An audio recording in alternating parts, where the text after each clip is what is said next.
Hi friends, அஸ்ஸலாமு அலைக்கும். Welcomes to Arafa's kitchen. இன்றைக்கி நம்ம கிச்சனில் என்ன பார்க்க போகிறோம்னா, இந்த மழை நேரத்துக்கு ஏற்ற சூடான சுட சுட சுட சுட டீ கடை பஜ்ஜியும் அதுக்கு ஏற்றாப்புல சூப்பரான ஒரு குருமாவும் தாங்க பார்க்க போகிறோம். இது அவ்வளோ சூப்பராக இருந்துச்சுங்க.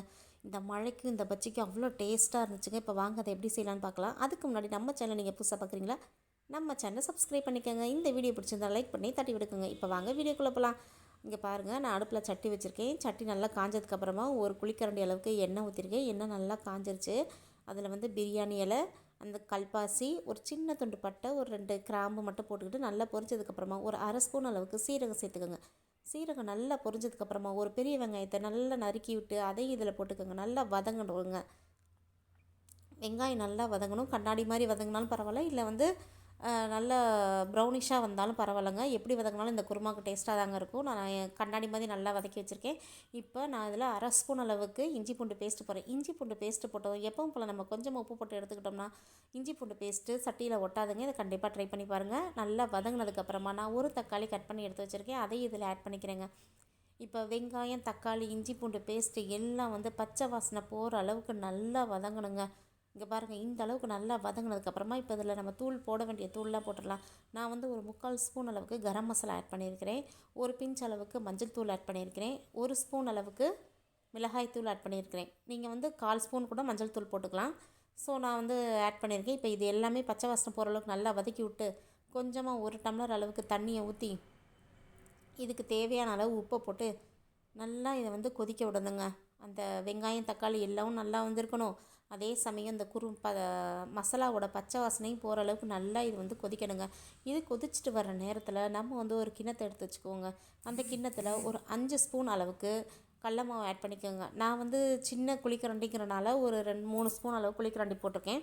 ஸோ நீங்கள் இது ஒரு 5 ஸ்பூன் அளவுக்கு வருங்க.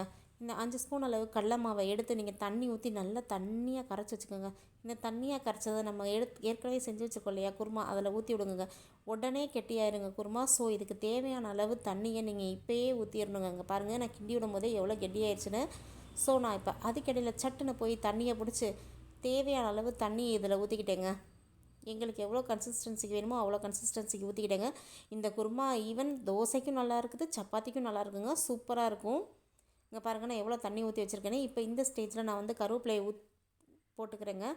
இப்போ குருமா நல்லா கொதித்து வரட்டுங்க. கொதித்து நல்லா எல்லாம் சூப்பராக வரட்டும். அப்போ நம்ம கொத்தமல்லியை தூவி விட்டு இறக்கணுன்னா சூப்பரான பஜ்ஜி குருமா ரெடி ஆயிடுச்சுங்க. இங்கே பாருங்கள் எப்படி கொதிச்சிருச்சுன்னு.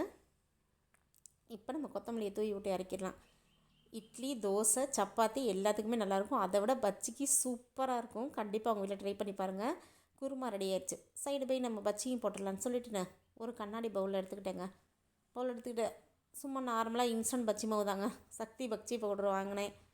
அதை நல்லா அப்படியே கொட்டிட்டு அதுக்கு தேவையான அளவு தண்ணியை ஊற்றி பஜ்ஜி மாவு பதத்துக்கு நல்லா கரைச்சிக்கிட்டேங்க. இதை கரைச்சிட்டு வர நேரத்தில் என் வீட்டுக்காரர், நானும் வாழைக்காய் உனக்கு ஏதாவது உதவி செய்யணுமேன்னு சொல்லிட்டுன்னு வாழைக்காயை எனக்காண்டி சீவி என் பசங்களுக்கு ஏற்ற மாதிரி சின்ன சின்னதாக கட் பண்ணி கொண்டாந்து கொடுத்துட்டாருங்க. இங்கே பாருங்கள், இந்த அளவுக்கு நம்ம பஜ்ஜி மாவு பதத்துக்கு கரைச்சி வச்சாச்சு. என் வீட்டுக்காரர் வாழைக்காயை நல்லா அறுத்துட்டு வந்துட்டாருங்க. இப்போ நான் அதுக்கிடையில் எண்ணெயும் காய வச்சுட்டு எண்ணெய் நல்லா காஞ்சிருச்சான்னு பார்த்துருக்கிறதுக்கு கொஞ்சமாக அதை ஸ்ப்ரெட் பண்ணி பார்த்தேங்க. எண்ணெய் நல்லா காஞ்சிருச்சு. இப்போ நான் வாழைக்காயை அந்த பஜ்ஜி மாவில் துவச்சி போட்டேன் பாருங்கள்.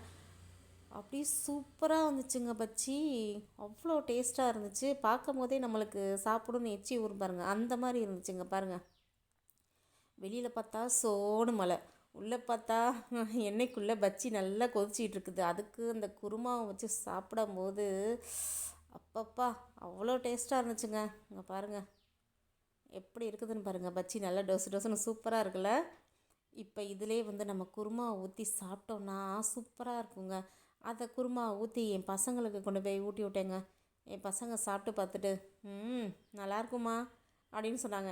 என் பையன் சுட சுட இருக்கவும் எப்படி இருக்குன்னு கேட்டால் நல்லாயிருக்கு, என் பொண்ணு அதுக்கு மேலே நல்லாயிருக்குன்னு சொல்லிட்டாங்க. ஸோ இவங்க 2 பேரும் சொன்னதுமே எனக்கு பெரிய கிஃப்டாக கிடச்சிச்சு. இந்த வீடியோ பிடிச்சிச்சுன்னா லைக் பண்ணி ஷேர் பண்ணி எப்போ என் சேனலை சப்ஸ்கிரைப் பண்ணுங்கள். பாய்.